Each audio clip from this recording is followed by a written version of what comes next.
देख रहे हो विनोद, यही है वो पौधा जो आगे जाके हमें कमल, जिससे हम झील का राजा भी बोलते हैं, उसको पैदा करके देगा। और अगर आप लोगों को भी जानना है कि ये सुंदर पौधा हमने सीड्स या बीज से कैसे जर्मिनेट किया है, तो प्लीज बिना स्किप किए वीडियो को लास्ट तक देखिए। जय जगन्नाथ।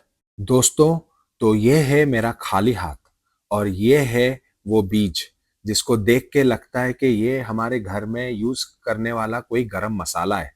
लेकिन हाँ, ये वही बीज है जो आगे जाके कमल, जिसको हम झील का राजा भी बोलते हैं, वो बनने वाला है। इस बीज के होते हैं दो द्वार, एक आगे के तरफ, एक पीछे के तरफ। एक होता है पॉइंटेड या फिर नुकीला और दूसरा है नॉन पॉइंटेड या फिर नॉन नुकीला। इसका यूज क्या है मैं आगे बताऊंगा। लेकिन हाँ, ये जो बीज है ये बहुत ही टफ होता है। इसको आप अगर सीधा पानी में डालोगे तो ये सो जाएगा और आप सोचते रहोगे कि भाई पौधा क्यों नहीं आ रहा है। इसीलिए सबसे पहले हमें इसको खुरचना पड़ेगा। वैसे ही जैसे आलसियों को उठाने के लिए सुबह सुबह माँ खुरच खुरच कर चिल्लाती है कि उठ जा बेटा, सुबह हो गया है। तो मैंने यहाँ पे लिया सैंड पेपर और जो नुकीला या पॉइंटेड वाला द्वार है उसको मैं यहाँ पे खुरच रहा हूं। और उसके बाद आपको दिखेगा कि एक व्हाइट वाला अंदर का पोर्शन विजिबल हो रहा है। तो जैसे ही आपको ये व्हाइट वाला एरिया विजिबल होता है तब आपको बंद कर देना है, उसके आगे नहीं करना है, नहीं तो ये भी खत्म हो जाएगा। और अभी मैं यहाँ पे एक दूसरा तरीका भी इस्तेमाल करूंगा, जो है हथौड़े से सिर्फ इसका जो ऊपर वाला लेयर है उसको तोड़ने का। अभी सिर्फ ऊपर वाला ही लेयर तोड़ना, ऐसे बीज को ठोकना मत कि पूरा बीज ही टूट गया, जैसे यहाँ पे मैं दिखा रहा हूं। तो ऐसे करके एक दो बीज तो मैंने खराब कर दिए, लेकिन अंत में हमें कुछ बीज मिल गए जो हम जर्मिनेशन के लिए डाल सकते हैं।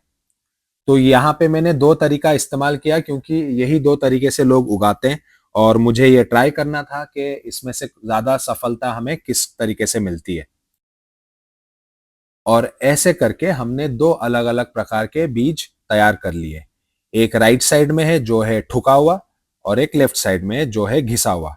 अभी देखते हैं इन दोनों अलग अलग तरीकों में किस में दम है कि ये एक सुंदर पौधे को उगा सके।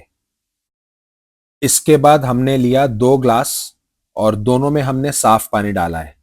नहीं तो आपको ये बीज भी बोलेगा कि भाई मैं झील का राजा हूं, गटर का पौधा नहीं। तो बस एक में हमने घिसे हुए को डाल दिया और एक में हमने ठुके हुए को डाल दिया। और अभी आपको ये जो दो तीन बीज ऊपर स्विमिंग करते हुए दिख रहे हैं ना, ये वही बीज है जिनको जिंदगी भर बीज ही बने रहना है। इनका मन ही नहीं है कि ये एक पौधे में कन्वर्ट हो। तो अभी के लिए हम इनको छोड़ देंगे क्योंकि हो सकता है कि ये एक दो दिन में अंदर डूब जाए। अगर नहीं डूबते तो हम इनको बाहर निकाल के फेंक देंगे। क्यों? क्योंकि इनका चांसेस खत्म ही है जर्मिनेशन का। फिर एक दो दिन बाद आपको दिख सकता है कि बीज फूलना चालू कर दिए। तो उसका मतलब आप समझ लेना कि बीज जो है वो जिम ज्वाइन कर लिया है और अभी वो पानी के अंदर अपना मस्त बॉडी बना रहा है। अभी 4 दिन बाद आप देख सकते हो जो बीज को हमने घिस घिस के तैयार किया था वो जर्मिनेट हो गया है और जिसको हमने ठोक ठोक के तैयार किया था वो फ्लॉप हो गया है। और बीज के जर्मिनेशन के बाद तो मजा ही आ जाता है। ऐसे लगता है कि बीज हमें कह रहा है कि देख भाई, मैं अभी आधिकारिक रूप से कमल परिवार का हिस्सा बन गया हूं। और इसके बाद जो दो बीज हमारे जर्मिनेट हो गए थे उनको मैंने अलग कर दिया। यहाँ पे आपको एक चीज का बहुत सही से ध्यान रखना है कि जो पानी है उसको आपको रोज बदलना पड़ेगा। अगर आप नहीं बदलते हो तो आपका जो जर्मिनेशन है या सीड्स है वो खराब हो जाएंगी। तो यहाँ पे आपको दिख रहा होगा कि हमारे जर्मिनेटेड बीज में से 2 पत्ते अच्छे से बाहर निकल के आ गए और 2 और पत्ते अभी रास्ते में हैं, वो आ ही रहे हैं बाहर। यहाँ पे अगर आप देखोगे तो थोड़े थोड़े छोटे छोटे रूट्स भी आ गए हैं।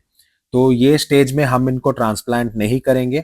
मैं इसको और 1 हफ्ते का समय दूंगा ताकि जो लीव्स है और रूटिंग सिस्टम है वो एकदम अच्छे से इसका डेवलप हो जाए और इसके जो ग्रो करने का चांसेस और जिंदा रहने का चांसेस फ्यूचर में और ज्यादा बढ़ जाए।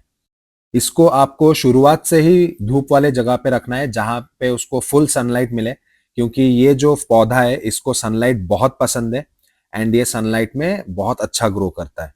और यहाँ पे आपको दिख रहा होगा ये जो पौधा है अभी 3 हफ्ता पुराना हो चुका है एंड इसका जो ग्रोथ है एकदम बढ़िया हो गया है और ये अभी तैयार है अपना घर बदलने के लिए। बस यही था वो आसान प्रोसेस जिससे मैंने कमल के बीज से पौधे उगा लिए और इसका जो रिपोर्टिंग है वो मैं नेक्स्ट वीडियो में कवर करूंगा। तब तक के लिए जुड़े रहिए। मिलते हैं अगले वीडियो में। जय जगन्नाथ।